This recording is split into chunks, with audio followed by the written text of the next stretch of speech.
ने India news Haryana से खास बातचीत की। कृष्णलाल पवार ने कहा कि निकायों के मजबूत होने से राष्ट्र मजबूत होगा। सभी यहां से संकल्प लेकर जाएंगे कि अपने क्षेत्र की मूलभूत सुविधाओं को मजबूत करेंगे और उसके साथ ही हर सदन में एक डेकोरम मेंटेन होना चाहिए। गुरुग्राम में 2 दिवसीय राष्ट्रीय शहरी निकाय सम्मेलन हो रहा है। इस पर बातचीत करने के लिए हमारे साथ हरियाणा के पंचायत मंत्री कृष्णलाल पवार हैं।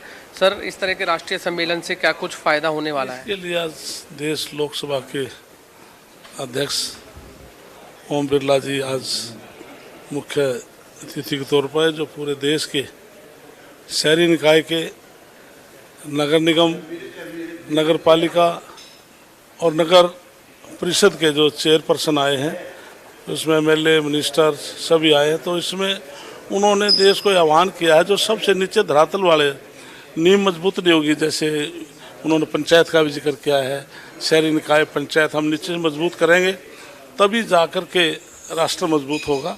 इसलिए आज के उनके आने से आप लोग संकल्प लेकर जाएंगे और धरातल पर निष्ठा से काम करेंगे। एक सदन की गरिमा को लेकर के भी उन्होंने कहा है कि चाहे लोकसभा की हो, विधानसभा की हो, नगरीय सरकार की हो, ग्राम पंचायत की हो, उस सदन को लेकर आपका क्या? उसके लिए उन्होंने ठीक कहा कि डेकोरम मेंटेन होना चाहिए। लोकसभा है, चाहे विधानसभा है, चाहे नगर परिषद है, चाहे ग्राम पंचायत है, डेकोरम मेंटेन होना चाहिए, लगे कि हम जनप्रतिनिधि हैं।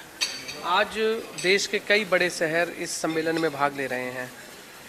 क्या लगता है कि क्या कुछ सीखने को भी मौका मिलेगा और क्या कुछ सिखाने को भी मौका? इसके लिए जिस प्रकार से आज लोकसभा अध्यक्ष ने पूरे देश में माननीय मुख्यमंत्री नायब सैनी ने भी आह्वान किया है कि पूरा देश का हर नागरिक, जो प्रधानमंत्री जी ने जो टिप्स दिए, जैसे सबसे पहले स्वच्छ भारत का मिशन शुरुआत की थी, देश का हर नागरिक आज स्वच्छ के प्रति आस्था रखता है। तो इसलिए हमें टर्न बाई टर्न इस पर हमें काम करना चाहिए। जैसे प्रधानमंत्री ने पूरे देश में शुद्ध पानी देने के लिए नल से जल देने का काम किया, हर घर में शौचालय बनाने का काम किया। तो इस प्रकार से देश आज आगे बढ़ रहा है और समझ रहा है। इसी वजह से आज हम 11वें स्थान से 4थे स्थान पर आगे हैं और प्रधानमंत्री अभिजन की देश 3रे स्थान पर आए आर्थिक दृष्टि से। हरियाणा के पंचायत मंत्री हैं आप, उन्होंने ग्राम पंचायतों को लेकर के भी कहा था।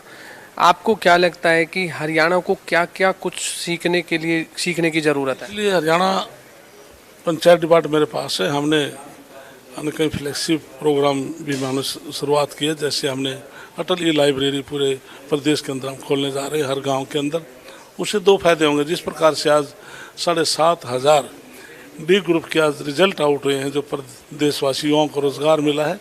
बस इसमें जो डाक राज 10 साल का कार्यकाल था, 86,000 नौकरियां लगी थी और हमने 10 साल में 2 लाख नौकरियां दी और बगैर पर्चे, बगैर खर्चे के दी। और ई लाइब्रेरी से बच्चों को कंपटीशन तैयारी करने का अवसर मिलेगा। एक भूपेंद्र सिंह हुड्डा ने ये भी कहा है कि जो बीपीएल कार्ड धारकों को सरसों का तेल मिलता था उसमें 100 रुपये बढ़ा दिए हैं। उन्होंने एक्स पर पोस्ट किया है कि गरीबों पर डाका डाल रही है हरियाणा। भूपेंद्र सिंह हुड्डा अपना कार्यकाल देखे, गरीबों के ऊपर क्या अत्याचार थे। गरीब आदमी के बीपीएल के काटे जाते थे और जो कोठियाँ वाले थे उनके बनाए जाते थे। हमने जिनको पात्र लोग थे उनके बनाए हैं और जो गलत ले रहे थे उनके हमने काटे हैं।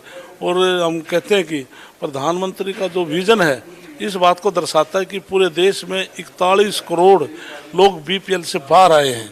तो इससे आर्थिक दृष्टिया पता लगता है कि देश आगे बढ़ रहा है। धन्यवाद। आपने सुना हरियाणा के पंचायत मंत्री कृष्णलाल पवार, जिनका कहना है कि इस तरह के राष्ट्रीय सम्मेलन से बहुत कुछ सीखने को मौका मिलता है और देश भर के कई डेलीगेट्स इस कार्यक्रम में हिस्सा भी ले रहे हैं।